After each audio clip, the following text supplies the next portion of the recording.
FP Journe in New York, the key.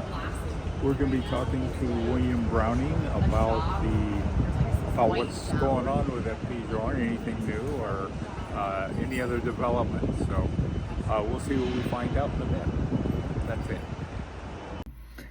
Well, things didn't quite work out the way we had hoped. Hopped on the train with a friend of mine, Professor Fernando Rodriguez, and off we went on Metro North, drove down to New Haven, and then hopped on Metro North into Grand Central Station.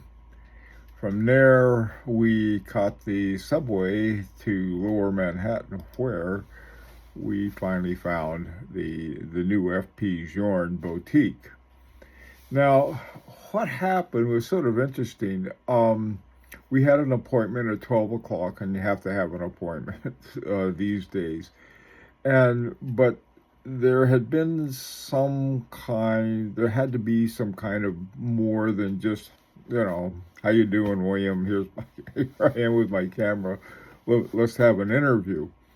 The problem was that I didn't know the new protocol. They had set up a very, very, what you might call a much more secure protocol. They have two locking doors that you have to go in. We went in and had to ring the doorbell, and they unlatched the first one, and then they unlatched. Once we were inside the first one was closed. We were sort of in a little cubicle, and then the other door opened, and the new boutique is really beautiful inside. But they had a lot of new rules about filming inside the boutique. And I think the reason for it is that these smash and grab characters come in, and they know where everything is, and they bring their crowbars and hammers, and they just smash the cases and grab the watches and then run out the door. Well, things have changed. And so here they're doing about $1 million a week in business, and so they've had to become that. So but William was very gracious about it, and so we sat down with William and asked him what we were interested in. And first of all, I had my Chronomete Souvrain with me that I needed to have serviced, and there's some paperwork I filled out, and we did that first. Then the next thing we did, I started asking about some different things. First of all, I asked about, what's the best way to somebody wants to get an FP Journe, what's the best thing to do? And they said, get an appointment within one of the boutiques, and there was some paperwork to fill out, I think, and a reference always helps. And so we talked about that for a while. And then I asked him, I said, what's new coming out? And he said, this is our newest watch. It's called the FFC. That's short for Francis Ford Coppola. There's an interesting story about it, how Coppola's wife had got him an FP Journe watch, and he liked it a lot, and invited FP Journe to their ranch, and I think it was in Napa, somewhere like that. Anyway, they got together, and they were talking about, wouldn't it be interesting to have a watch with a hand that would tell the time? And this is what they came up with. And so we called it the FFC because it came out of a conversation with Francis Ford Coppola. And I think it's a very interesting 1, 2, 3, 4, 5, 6, and so forth. You can see the little hand things there. So that's the newest watch. And so I asked, is there going to be sort of like an entry level? And the answer was not at this time. Unfortunately, I was hoping that they'd maybe come out with a steel Chronomete Souvrain or something like that, some little bauble for $20,000 that the rest of us could afford. So that didn't happen.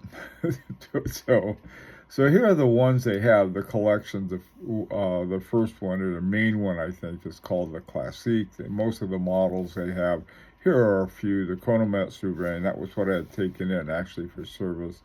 automatic loon, which is, it used to be called the Octa, I think, or Octa loon, but now they call them the automatic because that's what it is. Chronomete Optimum, some other ones they have, like the Resonance, and some of the really top ones are part of this Classique collection.